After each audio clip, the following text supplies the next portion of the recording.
Saludos. Cuenta la historia y los escritos llegados al presente que el centro de Cuba no se incorporó de inmediato al alzamiento del 24 de febrero de 1895, ordenado por José Martí.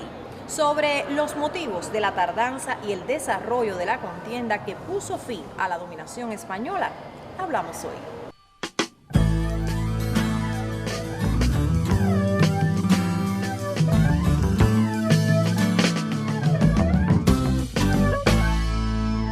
El 24 de febrero de 1895 es una fecha fundacional en la historia de Cuba.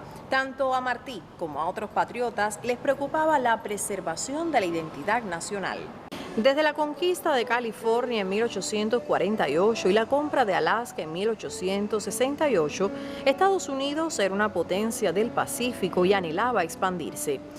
Intocable en el hemisferio occidental, invocaba de interés nacional lanzarse hacia nuevos territorios y había colocado a China como meta.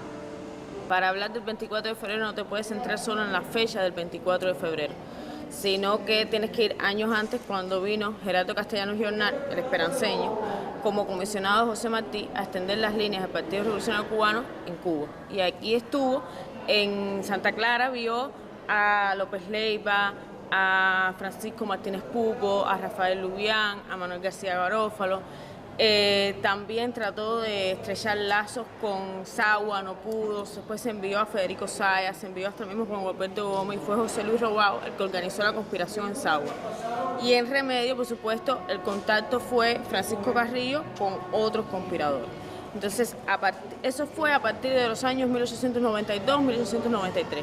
Todo ese proceso conspirativo al final resultó en cuando se envía la orden de alzamiento de enero del 95, envía a Juan Gualberto Gómez, a Pedro Betancourt, a hablar con Francisco Carrillo, que iba a ser el líder esencial en la región central. Y entonces Carrillo le dice que es la famosa anécdota de que Carrillo le dice que sí, y después, al final no se alza. ¿Qué ocurre ese 24 de febrero? Presuntamente él sale hacia Camajuaní, es decir, él sale hacia Camajuaní en el tren de Camajuaní. Presuntamente debe haberse reunido con los conspiradores que había en Camajuaní en el Central Matilde. Y allí decidieron que por la falta de armas y también porque no estaba el líder que iban a seguir, que era Máximo Gómez, tampoco estaba Serafín Sánchez ni Carlos Roló, era un problema de liderazgo, deciden no incorporarse al alzamiento al que le habían dicho que sí el 24 de febrero. Francisco Carrillo regresa en el tren de Camajuaní hacia Remedio y, bajándose del tren en Remedio, lo toman preso de manera como precaución. El 24 de febrero de 1895 no llegó a la isla el tsunami libertador previsto por Martí, pero otra vez tronó en Cuba el grito de independencia o muerte. Los cubanos hicieron suya la máxima cespedista de no permanecer de rodillas y se levantaron. El que más resalta es el primero, que es Juan Bruno Sáenz en Vega Alta, pero también hay un inicio de alzamiento con José Luis Robao, Nicolás Alberti y otros en Jiquiao, que es en Santo Domingo, el 3 de junio. Y en Remedios también Pedro Díaz, que había luchado en la guerra anterior, también se alza. Posteriormente a eso hay otros alzamientos de Casaya, de Monteagudo. Aquí también está el alzamiento en julio de Manuel Suárez. Todo esto ocurre de alzamientos dispersos y descoordinados, pero que sí muestran los deseos de comenzar la gesta contra el colonialismo español. Y esto en espera de que llegara la expedición de Carlos Roloff y Serafín Sánchez. En ese proceso de inicio de la lucha armada en las villas, es esencial la expedición de Roloff y Serafín Sánchez, porque es la que realmente consolida la lucha, porque entrega los recursos, el liderazgo que hacía falta en la región central, que no había llegado por el fracaso de la Fernandina, y la organización, porque eran levantamientos dispersos, tropas dispersas, 10, 12 hombres dispersos en diferentes territorios, trataban de ir a Camagüey a conseguir armas, no podían porque no las había, y entonces ellos le dan buena cantidad de armas, trae la expedición de Serafín Sánchez y Carlos Roloff, y organizan las tropas como cuarto cuerpo del ejército. Las armas esenciales en la expedición de Roloff y Serafín Sánchez. Venían cientos de hombres, pero los cientos de hombres no era lo importante, porque realmente en Cuba existían suficientes hombres como para luchar. Lo que hacía falta eran las armas que ellos trajeron. Y importante, que fue lo que se pudo recuperar en gran parte lo que se pudo recuperar del plan de las Fernandinas. Cuando Máximo Gómez pasa para acá, pasa como 30 de noviembre, primeros días de diciembre. Ellos están tratando de buscar el camino más corto y más ágil para llegar al occidente. Ya, logran hacer la campaña de la invasión, logran ganar la victoria en Manto, y es después cuando Máximo Gómez regresa y no pasa por Santa Clara. ¿Por qué? O no está en Santa Clara, ¿por qué?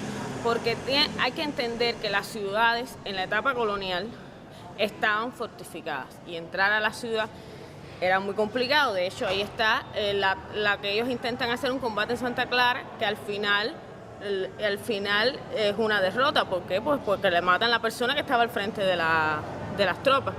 También ahí dicen que ahí afecta el alumbrado público, porque la ciudad estaba muy iluminada, pero al final todas estas ciudades que después resultan capitales de provincia o cabeceras de provincia, cabeceras de jurisdicción, Remedios, Aguas, Cienfuegos, Santa Clara, estaban atrincheradas con diferentes, podía ser de madera o podía ser una alambrada, pero era muy difícil entrar. Por eso es que dicen que los mambises eran los dueños del campo y los españoles eran los dueños de la ciudad.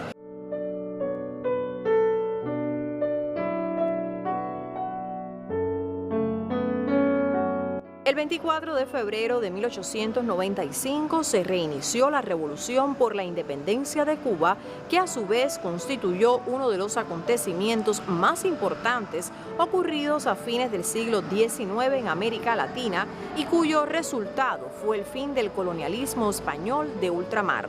Desgraciadamente, esta contienda sirvió también de escenario a la primera guerra imperialista en la historia de la humanidad y al debut oportunista, en su nuevo rol, al imperialismo norteamericano, lo que sirvió de paso para dar la razón de manera categórica a José Martí.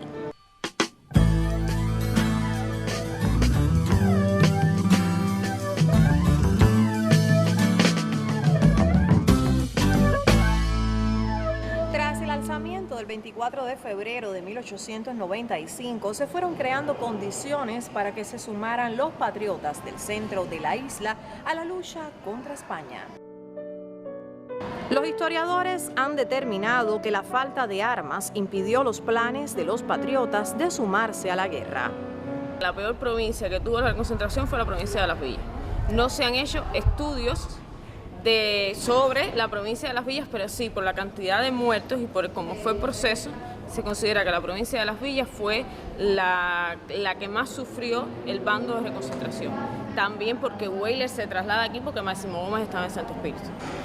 Y aquí está el Padre Chao, pero aquí estaban también, en Remedios estaban hacinados en Rojas, dicen también. Lo que puedo decirte de la reconcentración es que fue el lugar donde más se sufrieron los embates del bando de reconcentración y que no está lo suficientemente estudiado. Está el libro de Herida Profunda que estudia la región de La Habana, pero aquí no está lo suficientemente estudiado. Sería muy bueno hacer un estudio sobre la reconcentración en la provincia de Las Villas. Cuando ocurren todos los combates en la región del Oriente, que es donde más se desenvolvió el desenlace de la guerra, lo que ocurre aquí en Las Villas es que llegan las noticias del fin de la contienda, llega el armisticio del 12 de agosto, que es poco conocido aquí, que hacen un armisticio España y Estados Unidos, y una de las cosas fundamentales que ocurre en todas las tropas mambisas es que les dicen que es el fin de las hostilidades y ellos ni podían entrar a las ciudades, ni tampoco podían, como ellos hacían, moverse por el campo a poder buscar comida y cosas que necesitaban, cosas esenciales, cosas de primera necesidad que necesitaban. Entonces ellos estaban presos en su propio país. Y es ahí donde comienza el proceso, por eso es la importancia que le da Máximo Gómez, viendo a Las Villas. Las Villas también le ocurría otra cosa, que a Las Villas casi no le entraron expediciones.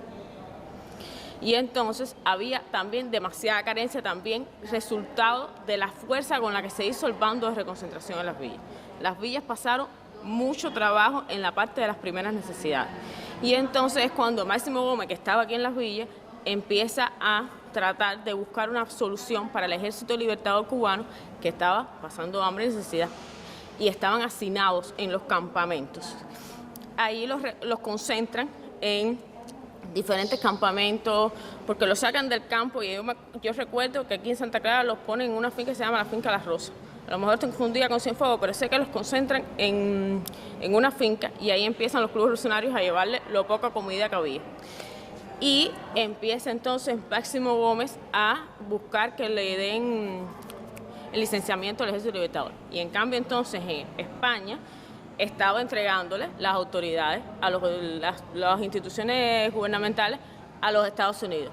El proceso de salida del ejército español fue un proceso muy en paz, muy fortuito. Ellos salieron, las tropas de aquí de las villas salieron por Cienfuegos. Aquí entran las autoridades norteamericanas, a los gobiernos y a las autoridades, los diferentes poderes judiciales, de ejecutivos y demás.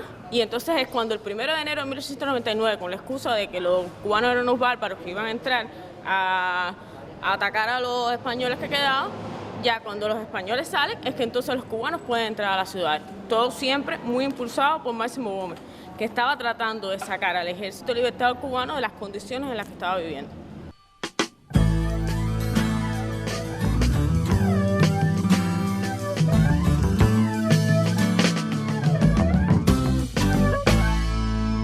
El 24 de febrero de 1895 se levantó la isla contra España y, como expresó Martí, quien se levanta hoy con Cuba, se levanta para todos los tiempos.